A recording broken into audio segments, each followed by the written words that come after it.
今日はですね、千葉空の高原店長の仕込み風景をご覧に噛みました。もうね、酔ってます。もうね、酔ってますよ。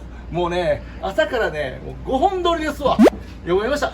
そんなことはいいんですけども、今から仕込みでなめろうを作ります。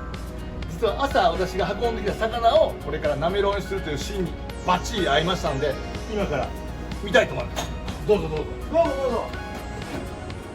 高原健ちゃんもテレビ慣れしているので、ここから先は彼にねバトンを渡したいと思います。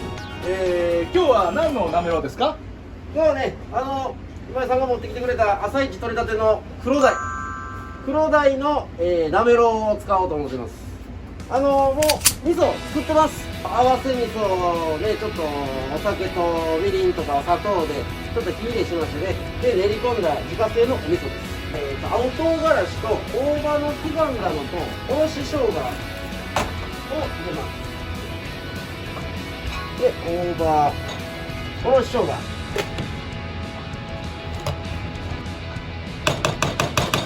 これで大体1人前ですね。このお味噌の中にもね、いろいろ梅干しを叩いたものとか、あとごま油とかでちょっとね、味付けしてます。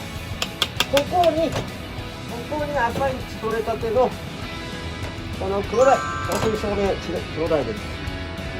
お作りでいけるぐらいの質ですよ、これ。これでお作りでも全然使えます。ご家庭とかでもね、お作りのヘタとかこれ出てくるわけですよ。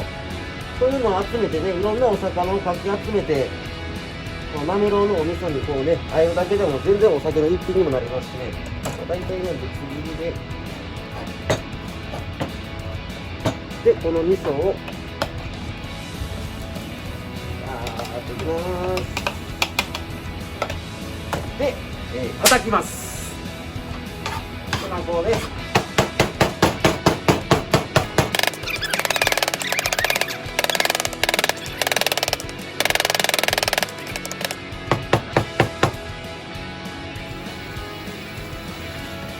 もうこれね、タイじゃなくてもね、甘エビとかああいうね、大きな赤エビとかでも全然美味しいと思いますよ。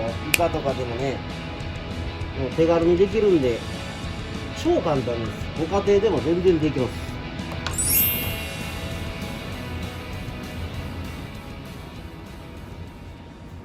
お酒に合いますね、このなめろう。すごく後味を引くような感じでお酒がすごい進んでしまいます。